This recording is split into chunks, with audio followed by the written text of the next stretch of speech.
镜头来台中，台中梨山是咱水蜜桃主要的产地，也毋过目前结果，即马是结果的季节，也毋过今年结果率目前敢若4成尔。农民就认为讲，有可能是3月份上大雨，4月份搁大地动，土肉贵个送去，树根有可能是有受伤。也若台中的农业局讲，因会上山去会勘去了解原因。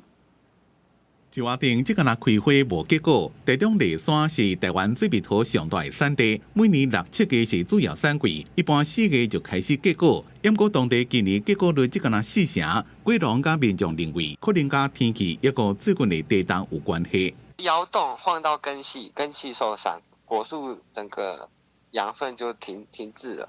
今年才遇到那么大地震才可能，所以大家比较严重。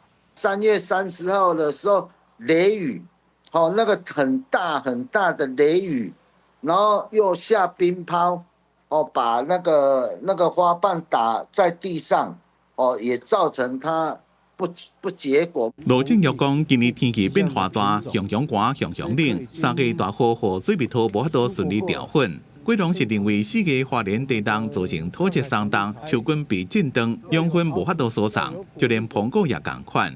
梨山水蜜桃产区栽种面积差不多234公顷，年产量2246吨，一年一收。因为结果率歹，估计今年的产量无到往年的4成。本局定于5月7日及8日邀集农业部台中区农业改良场、农粮署及公所等相关单位至梨山地区勘灾。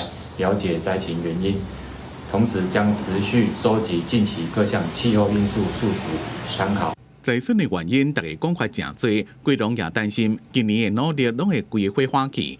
台中市农业局强调，5月初会请农改场甲农粮署等单位到梨山勘查，收集各项天气的资料，了解原因。若是符合农业天然灾害救助办法的标准，将会向农业部征收现金救助。